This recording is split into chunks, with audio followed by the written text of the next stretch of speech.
Hello viewers. Hindustan की सकाफत, सियासत और मशीयत की तश्कील में रिवर इंडस का रोल बहुत इम्पोर्टेंट रहा है। इंडस को उर्दू में सिंध, जबकि संस्कृत और हिंदी में सिंधु कहा जाता है। यहाँ तक कि जो वर्ड इंडिया है वो भी इंडस से निकला है।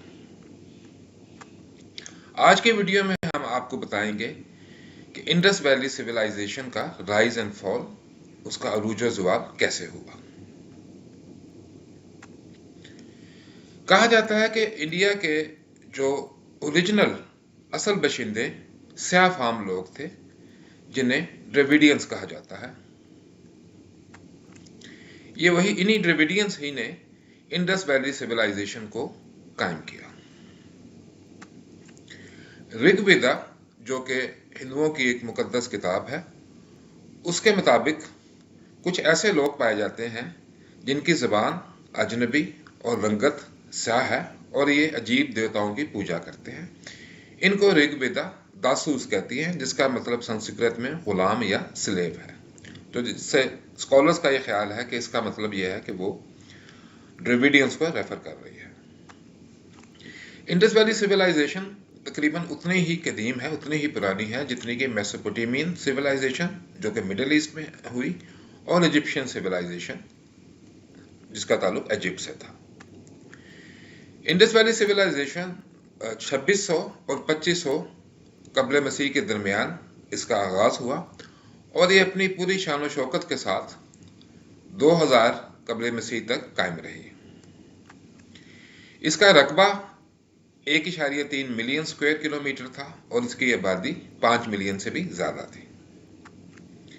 ये दरिया सिंध और उसके ट्रिब्यूटरीज के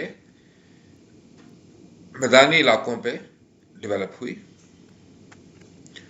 मोहनजोदाड़ो और हड़प्पा इंडस वैली सिविलाइजेशन के दो बड़े शहर थे और इस वक्त ये दोनों शहर पाकिस्तान में पाए जाते हैं। इंडस वैली सिविलाइजेशन की खास बात इसकी अर्बन प्लानिंग थी और ये लोग अर्बन प्लानिंग में बहुत ज़्यादा एडवांस थे। ख़ास तौर पे मोहनजोदाड़ो का जो पब्लिक बात है उसके बारे में कहा जाता है कि ये एंशिएंट आर्किटेक्चर और अर्बन प्लानिंग का एक बहुत बड़ा नमूना है। अब हम आपको बताएंगे कि इंडस वैली सिविलाइजेशन की इकोनॉमी क्या थी। तो बुनियादी तौर पर ये एक ज़राई मशीयत थी, एग्रेरियन इकोनॉमी थी। जो मेजर क्रॉप्स थी उसमें गंदम, जौ, कपास, अनाज, खजूर और तिल थी।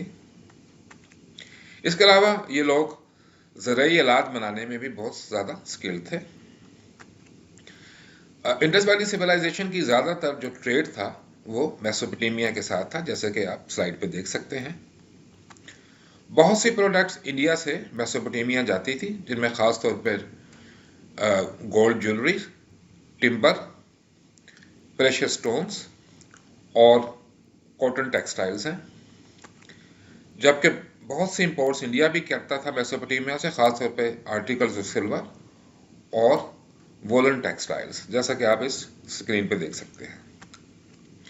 इसके अलावा इंडस वैली सिविलाइजेशन के कुछ आर्टिफैक्ट्स भी हैं, बहुत कुछ नमूने भी हैं, जो ज़्यादातर स्मॉल सील्स या टेबलेट्स हैं और इसमें मुख्तलिफ जानवर्स को, ख़ास तौर पे शेर या बैल को आप देख सकते हैं। इस सिविलाइजेशन का जो राइटिंग स्क्रिप्ट है उसको इंडस स्क्रिप्ट कहा जाता है, लेकिन अभी तक इस स्क्रिप्ट को मुकम्मल तौर पे समझा नहीं गया। तो जिस तरह इसको समझा गया मज़ीद, तो इंडस वैली सिविलाइजेशन के बारे में हमें मज़ीद मालूमात हासिल होंगी। इंडिया की तारीख में मज़हब, रिलीजन या रिलीजन का हमेशा बहुत एक इम्पोर्टेंट रोल रहा है। इंडस वैली सिविलाइजेशन के लोग भी एक ग्रेट गॉड पे यकीन रखते थे और उसके अलावा एक ग्रेट मदर भी थी, जो कि ग्रेट गॉड की बीवी या स्पाउस थी।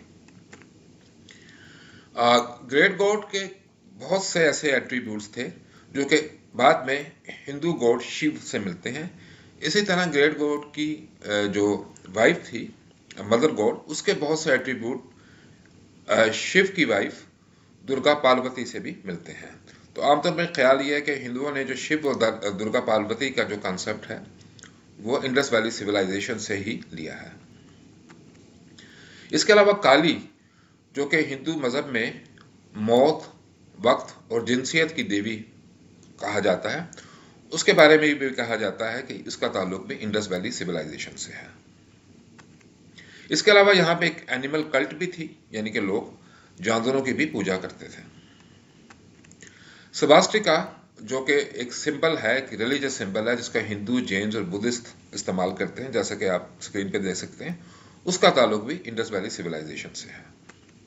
अब हम आप बताएंगे कि इंडस वैली सिविलाइजेशन का डिक्लाइन, इसका जवाल कैसे हुआ।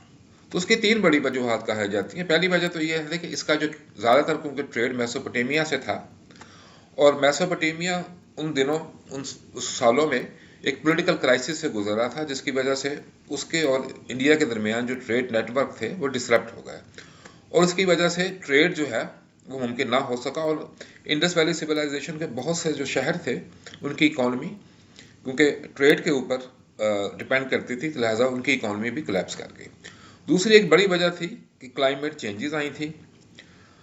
इंडस रिवर जो है, जिसकी वजह से इंडस वैली सिविलाइजेशन वजूद में आई, लेकिन उसमें बहुत सी चेंजेस आई, और इन चेंजेस की वजह से फ्लड्स भी आए, और उससे एग्रीकल्चर पे भी असर पड़ा, और बहुत से शहर तबाह भी हो गए। तो क्लाइमेट शॉक या इंडस रिवर में जो फ्लड्स आना है, वो भी एक वजह थी इंडस वैली सिविलाइजेशन के डिक्लाइन की।